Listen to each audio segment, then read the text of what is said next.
भक्ति कर रहे हो, कृष्ण जी की भक्ति कर रहे हो, आप ही आप भोले बाबा प्रसन्न हो रहे हैं। उधर भोले बाबा का कर रहे हो, आप ही आप राम जी प्रसन्न हो रहे हैं। हरि हर एक रूप गुणशीला, करत स्वामी सेवक की लीला, रहे दोनों पूजत पुजवावत, पूजा पद्धति सब ही सिखावत।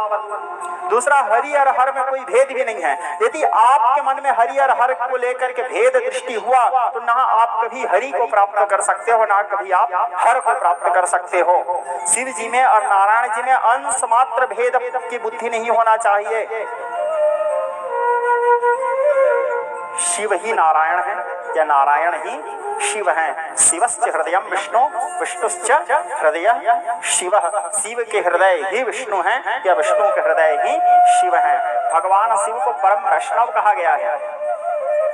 उनके सारे भक्त लोग भले शैव हुए, शिव जी के भक्त लोग शैव हुए, लेकिन शिव जी शैव नहीं, शिव जी परम वैष्णव हैं। श्रीमद् भागवत महापुराण 12 स्कंद में एक श्लोक आता है, क्या है?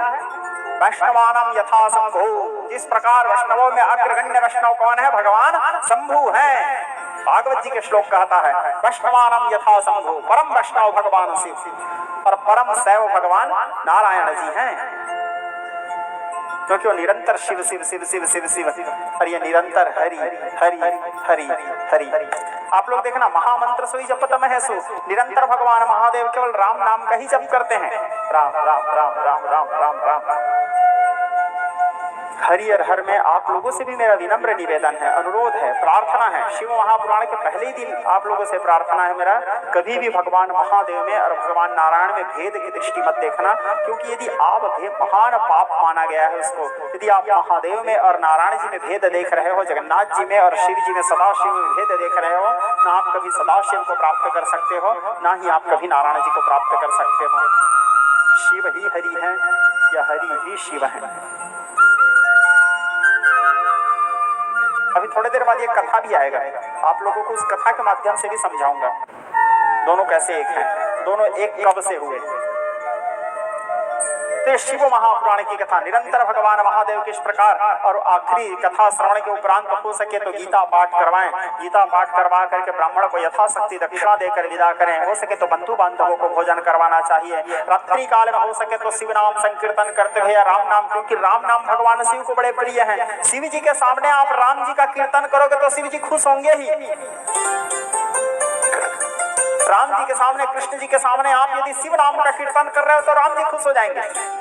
अरे मेरे आराध्य का कीर्तन हो रहा है। तो शिव महापुराण प्रवचन काल में, कथा काल में राम नाम का संकीर्तन करें, नारायण नाम का संकीर्तन करें, नारायण नाम का जाप करें। इस प्रकार शिव महापुराण की जो पुण्यमयी कथा है, जीवात्मा, प्रेतात्मा और पापात्मा तीनों को तारने वाली कथा है। इस प्रकार शिव महापुराण के माध्यम श्री सूत जी महाराज शौनक आदि के ऋषियों को श्रवण करवाए। बोलिए श्री शंकर भगवान की। अब श्री सूत जी महाराज से शौनक आदि के ऋषि पुनः प्रश्न किए, भगवान हम जैसे अन्यान्य पुराण सुनते हैं तो किसी पुराण में भगवान नारायण को मुखिया माना जाता है। अभी वही बात को थोड़ी देर पहले बताया था। किसी पुराण में शिव जी को मुखिया माना जाता है, किसी पुराण में देवी प्रमुख है, किसी पुराण में और कोई प्रमुख है। तो भगवान तो 10-20 नहीं होते, भगवान तो एक ही होते हैं। पॉइंट का बात, हमारे बाप 10 थोड़ी होते हैं, बाप एक ही होता है। उसी प्रकार ब्रह्म जो है, भगवान जो है, एक ही होते हैं। भगवान 10-20 नहीं होते, बाकी सब देवता हैं, कोई ग्रह हैं, कोई देवता हैं, सबका अलग अलग नाम है, सबको अलग अलग उपाधि है। लेकिन जो भगवान हैं, सुप्रीम पावर ऑल यूनिवर्स, एक ही हैं। तो वो एक कौन है? जिसको पुराण पुरुषोत्तम कहा जाता है। क्या कहा जाता है? पुराण पुरुषोत्तम। वो पुराण पुरुषोत्तम कौन है? जो सभी पुराणों के सार हैं, जो सभी वेदों के सार हैं, जो सकल सृष्टि के सार हैं, या जो संसार के सार हैं, या जो सार्वभौमिक सत्य हैं, वो एक ब्रह्म कौन है जिनसे सब हुए हैं? आप उसके बारे में हमको बताओ। तब श्री सूत जी महाराज शौनक आदि के ऋषियों से कहे, इस प्रश्न के उत्तर देते हुए, हे ऋषियों, आज जो प्रश्न तुम लोग मेरे से कर रहे हो, ऐसे ही एक बार प्रश्न 6 कुलों के ऋषि जाकर के ब्रह्मा जी से किए थे। मैं उसको तुमको बताता हूँ कि छह कुल के ऋषियों और ब्रह्मा जी का जो संवाद है उसे सावधान होकर लगा करके सुनो। एक बार छह कुलों के ऋषियों में विवाद हुआ।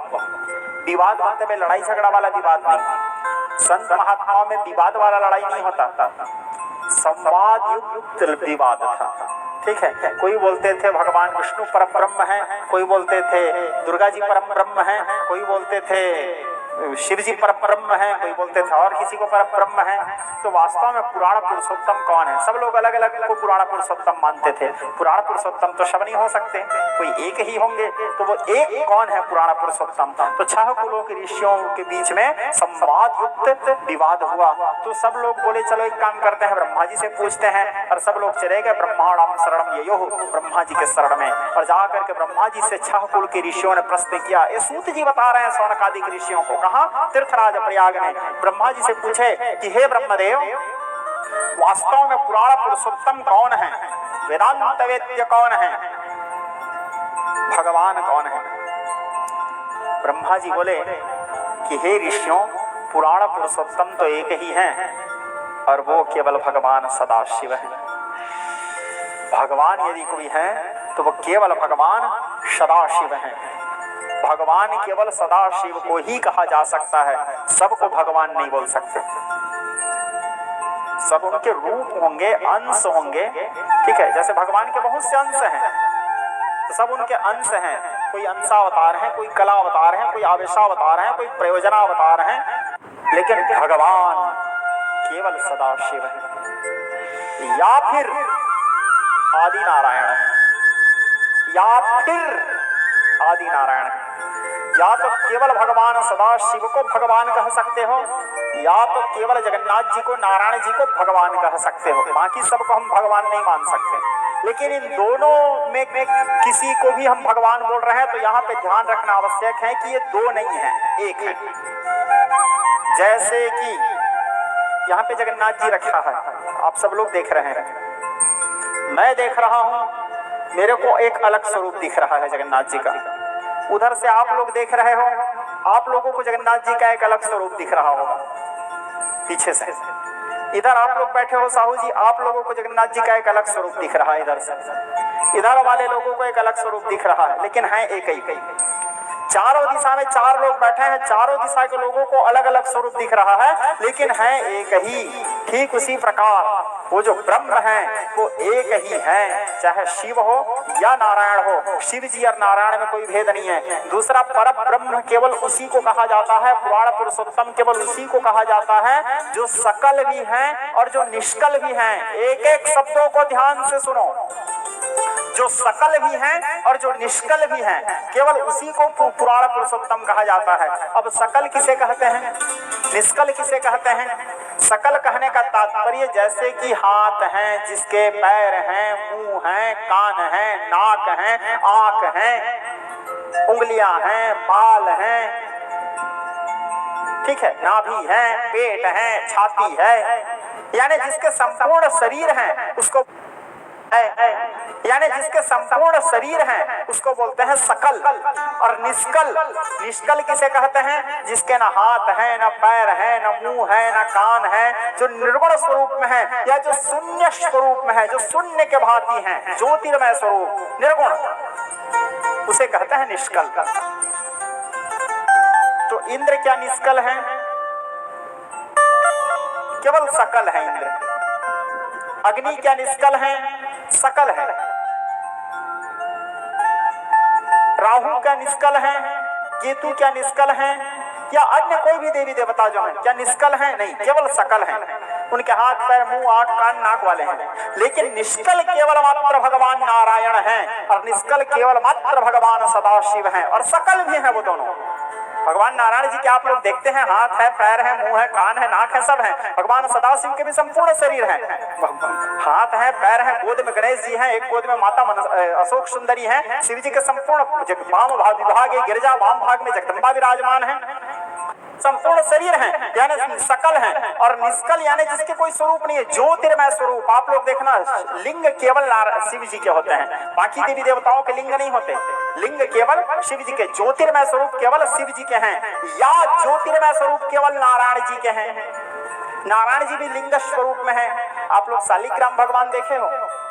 शालिग्राम भगवान शून्य स्वरूप है। शून्य को देखो और शालिग्राम जी को देखो, दोनों सेम हैं। शालिग्राम जी और नारायण जी दोनों। तो शालिग्राम जी भी शून्य स्वरूप हैं यानी निष्कल हैं, और शिव जी भी ज्योतिर्मय लिंग स्वरूप है, निष्कल हैं, सकल हैं। तो केवल शिव जी ही है जो निष्कल भी है और सकल हैं, और केवल नारायण जी है जो निष्कल भी हैं और सकल भी हैं। इसीलिए केवल शिव जी को ही भगवान कहा जा सकता है, या केवल नारायण जी को ही भगवान कहा जा सकता है। बाकी सबको भगवान नहीं कह सकते। भगवान केवल सदाशिव या भगवान केवल जगन्नाथ नारायण, ठीक। बाकी सब देवता ग्रह गोचर आदि शब्द। हाँ, लेकिन अब यहाँ पे भी ध्यान देना है। अब ये दो नहीं, ये दोनों एक ही हैं। कबहू मिले ही नहीं कबहू मिले ना, समुझ परे नहीं समुझ परे ना। ये दोनों कब अलग होते हैं, कब मिलते हैं, समझ से परे हैं। ये दोनों एक ही हैं। ये दोनों में अंश मात्र भेद नहीं है। और जो व्यक्ति इन दोनों में भेद दृष्टि देखते हैं वो ना तो कभी शिव को प्राप्त कर सकते हैं, ना तो कभी नारायण को प्राप्त कर सकते हैं। ऐसे शिव महापुराण की कथा की है। तो ये 6 कुलों के ऋषियों को ब्रह्मा जी इस बात का उत्तर दिए। फिर 6 कुल के ऋषि पूछे कि हे ब्रह्मदेव, तो फिर भगवान सदाशिव को प्रसन्न करने का उपाय क्या है? किस उपाय से भगवान सदाशिव को प्रसन्न किया जा सकता है? तब फिर ब्रह्मा जी 6 कुल के ऋषियों को बोले कि ऋषियों, आज जो प्रश्न तुम लोग मेरे से कर रहे हो, ऐसे ही प्रश्न एक दिन